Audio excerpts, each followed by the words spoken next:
My name is Patrick and I work for Triumphboard, and today I will show you some features and some applications that we have on our newest Android 8.0.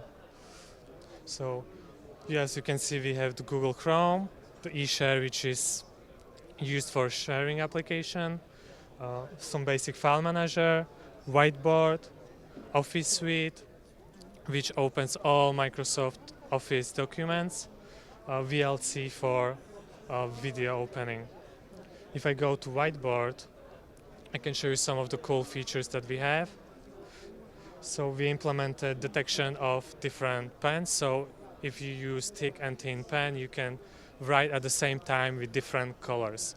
And at this moment we are using the latest touch technology, which enables you to write with a really pleasant touch.